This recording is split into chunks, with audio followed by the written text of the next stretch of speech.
Hello and good evening. Welcome to the History and Chill channel. Today I was thinking of making a video about the SS. I have gathered 25 facts from various legit articles about the SS, and I have put them in a Microsoft Word list on my phone because I cannot memorize them all, obviously. I also wanted to say, later on, some of these facts might be a little bit gruesome or horrifying, because obviously we are talking about the SS and Nazi Germany, so I just wanted to warn some viewers might be sensitive to such information or something like that. So yeah, be warned. But yeah, for the rest, relax and listen to me stating some facts about the SS, I guess. Bumped the mic already. So number one, the SS stands for Schutzstaffel, which is German for protective echelon. Schutzstaffel. It sounds like some kind of something you can get from a bakery or something, I don't know. But anyways, Schutzstaffel. Fact number 2. Heinrich Himmler was the leader of the SS. Fact number 3. The SS were recognized by their black uniforms, their silver daggers, and the death head badges on their uniforms. They were also considered the elite force of the Nazi state. In movies they're also mostly accurately pictured, I guess you could say it like that. So always if a dude in a movie, it's about World War II or something, if he wears a black uniform, you'll know he's SS most of the time. Actually all the time. But yeah, moving on. Number 4. The Schutzstaffel was active from 1929 up until the end of Nazi Germany in 1945, which was obviously the end of World War II and the end of Nazi Germany. Fact number 5, the SS men, they felt superior. They were selected based on their physical appearance, typical Aryan racial figures, I think blonde hair, blue eyes, good bone cheeks and stuff like that, and buffed appearance, muscular men and stuff like that, athletic men. They were chosen, and also it was also based upon their racial purity. So that's actually a term which I'm sure you can understand the concept, but they had to prove that there were no Jewish grandparents or anything. They had to be pure German. But yeah, with that being said, it was so that you could become an SS member, even if you were a poor German, if you had good physical features and you had racial purity, then you could join the SS. They didn't really look at wealth or income, stuff like that, or education. Anyways, moving on. Fact number 6. In 1934, the SS, together with Adolf Hitler, they purged the headquarters of the SA. The SA was another police kind of force. They were the, how do you say it, the street brawlers back when the NSDAP, the Nationalsozialistische Deutsche Arbeitspartei, back when they were starting out, they needed these fighting men on the streets, brawlers, who would fight other people with other political ideas, the communist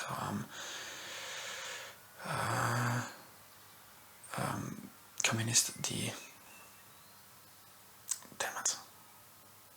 Yeah, there were also other groups of people, obviously, but the communists were like the biggest rivals of the NSDAP back then.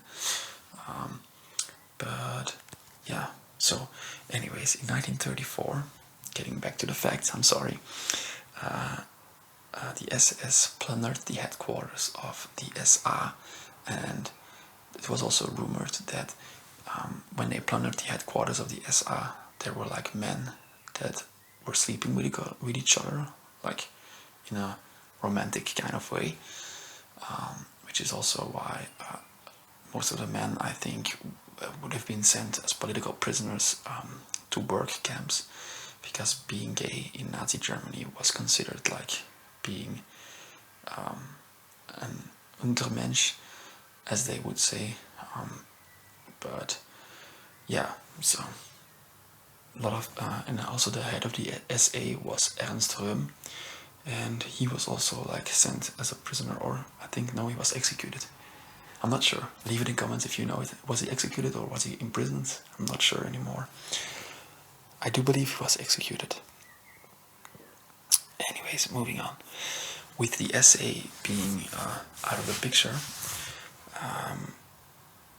the SS grew out to be super powerful within the German state, and actually became so powerful that some people call it a state within a state.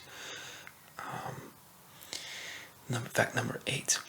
The SS was divided in the Allgemeine SS and the Waffen SS. Fact number 9. The Allgemeine SS dealt with police and racial matters. I'm sorry.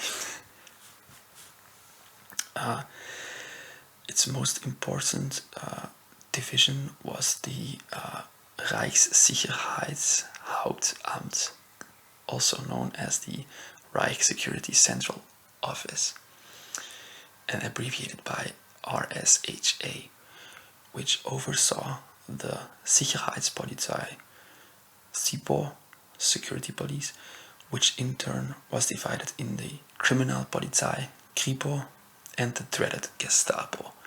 The Gestapo was under leadership of Heinrich Müller, I think. So fact number 10, talking about the Waffen-SS here. The Waffen-SS was made up of 3 subgroups. The Leibstandarte, they were Hitler's personal bodyguard. The Totenkopfverbände, the Death Heads Battalion, which administered the concentration camps and a vast empire of slave labor drawn from the Jews and the population of the occupied territories. And the last group was the difficult German names.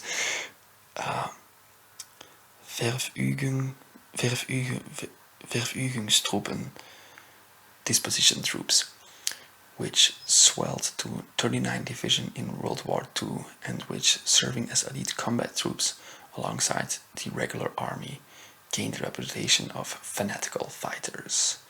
So we have the Leibstandarte, the Totenkopfverbände, and because I'm reading German, I'm starting to like remember some German words I learned in high school.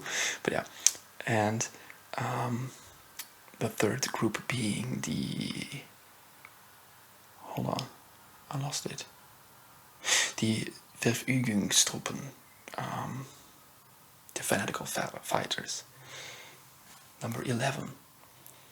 SS men were schooled in racial hatred and admonished to harden their hearts to human suffering, which will become clear why later in this video. Fact number 12, their chief virtue was, and I put virtue in little quotation because, was their absolute obedience and loyalty to the Führer, who gave them their motto, "Thy honor is thy loyalty." So They were basically like die-hard Nazi soldiers. Excuse me. Fact number 13. During World War II, the SS carried out massive executions of political opponents. Romas, also known as gypsies, but gypsies is an offensive term, I think, nowadays. Jews, Polish leaders, communists, partisan resistance fighters, and Russian POWs, which stands for prisoners of war. Fact number 14. Following the defeat of Nazi Germany by the Allies, the SS was declared a criminal organization by the Allied Tribunal in Nuremberg in 1946. Fact number 15, and this is where it gets a little bit gruesome. The Einsatztruppen was the name of a division of the SIPO, and as they had the goal of eliminating enemies of the state in newly conquered territory. Fact number 16. The Wild Holocaust is the nickname that was given to the horrendous deeds of the Einsatztruppen. They executed multiple, sometimes even thousands a day, of enemies of the state per day. Fact number 17. They executed people by digging massive ditches where the prisoners would be lined up in front of the ditches, and they would be like systematically shot. And when they were shot, they will fall into the pit, and then they just will round up the new prisoners who also got shot. I think this happened like in a lot of forests in Eastern Europe. There are documentaries about it, and yeah, it's really horrifying because there are testimonies from people who were there or who saw there or lived nearby. Yeah, it's really horrifying if you see it. There are also like footage of the events happening, because the Nazis actually like recorded a lot of stuff they did for their own archives. But yeah, moving on. Let's see, where were we? That's what you get from rambling, you know. I'm losing concentration. Alright. Fact number 18.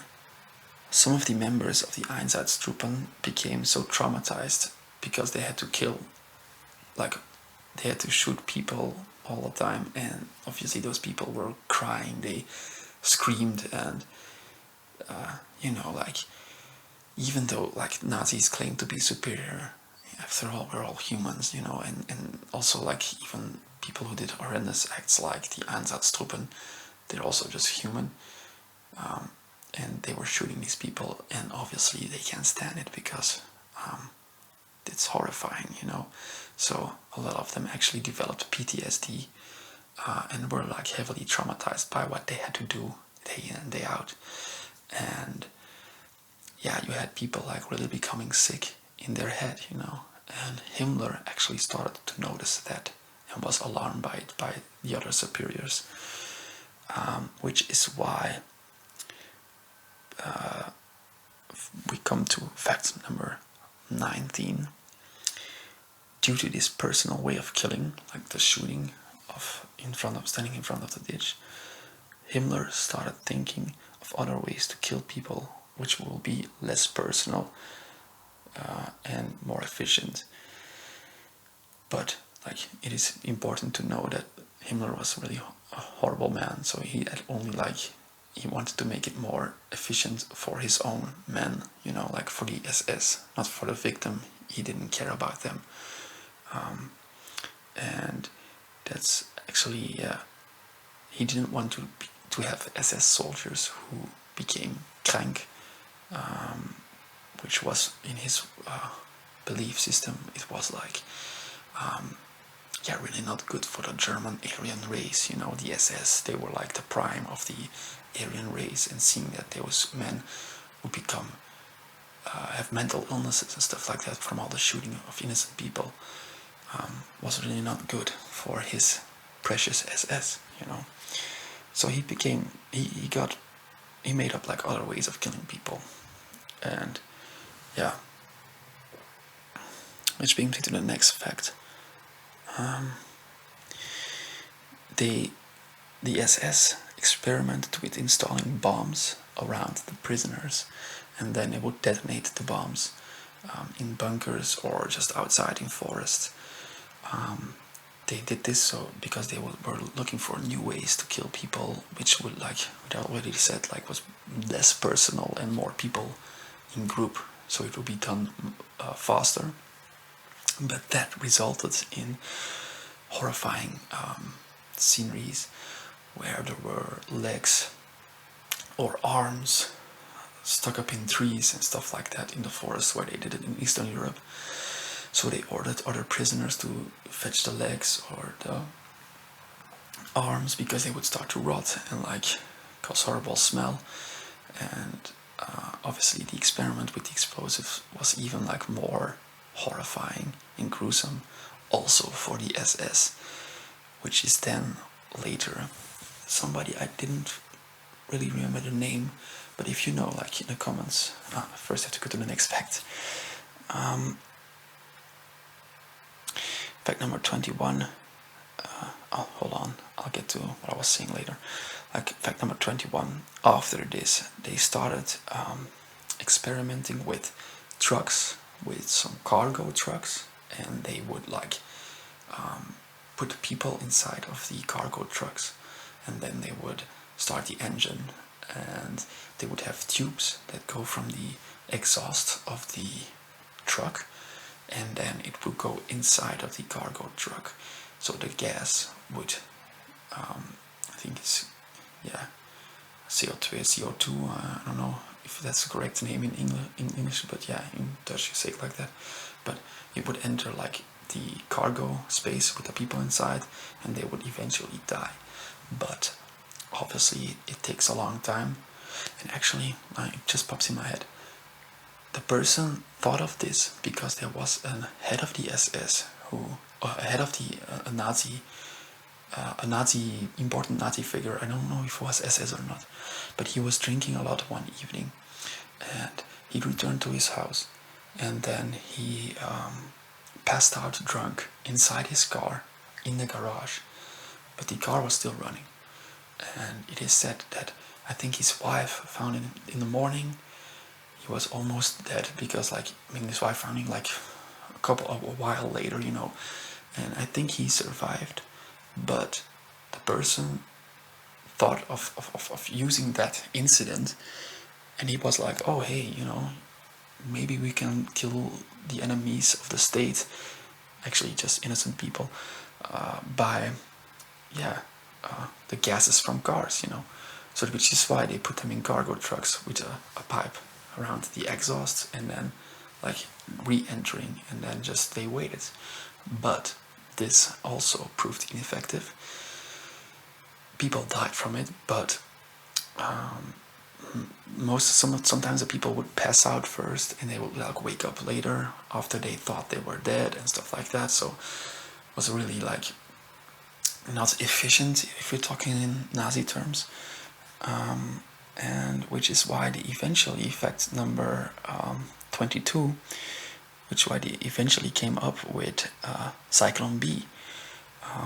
This was the gas that was used in concentration camps such as Auschwitz, and this was really deadly, and it was a really anonymous way of killing, because there's just one person who had to, like with some sort of like grappling hook stuff, had to put like a little bit of the gas in like the ventilation system, and then they would like be gassed, which is a really deadly gas, horrifying death. But yeah, I mean, fact number 23, the SS Helferiner Corps, they were like female SS members. I think they started like emerging in 1942, I'm not sure, but yeah. Fact number 24, this Helferinnenkorps did mostly administrative tasks, but some of them became guards in the concentration camps. And I think like one of the famous ones is Ilse Koch. She actually was really a horrifying woman. I'm sorry for my fridge making noise, but there were rumors that she was like parading through the concentration camps, and if a man was, and she was wearing like attractive like clothing, and if a man was looking at her, he would immediately be executed and stuff like that, and just a lot of cruel stuff she did. And I think she was hanged by the judge, by the tribunal of the Nuremberg trials, which was obviously like a good thing in my opinion, if we are following a moral code or something. But yeah, so it wasn't only the men that could be cruel towards one another. There certainly were like cruel women serving in the SS as well. But yeah, moving on. Fact number 25. The SS ordered people in Nazi Germany who were from pure race to not have abortions. Obviously the women. This was because like they wanted as many German Aryan babies born in the Third Reich. To like ensure the Aryan race, but yeah, so actually those were the 25 facts that I gathered. I hope you thought it was interesting, and it is always like, I really appreciate it if you subscribe or like.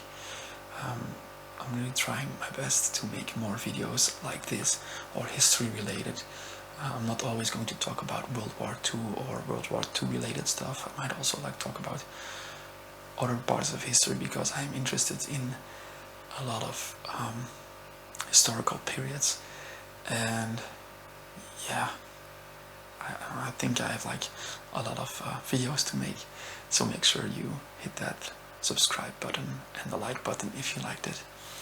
And if you found some errors that I made in the facts, please feel welcome to correct me in the comments. We all make mistakes, and history is always like, you always have to have a critical mind when reading history or watching a history documentary and stuff like that, because we try to be as objective as we can, but every human is in some way subjective, because it's what he reads, or what he reads in a particular sentence and stuff like that. So if you find mistakes, if you think there are mistakes in there, please comment underneath the video and correct me, and tell me what the mistake is, obviously. So anyway, enough rambling about. I do hope you enjoyed the video, and yeah, thanks for watching though. Goodbye.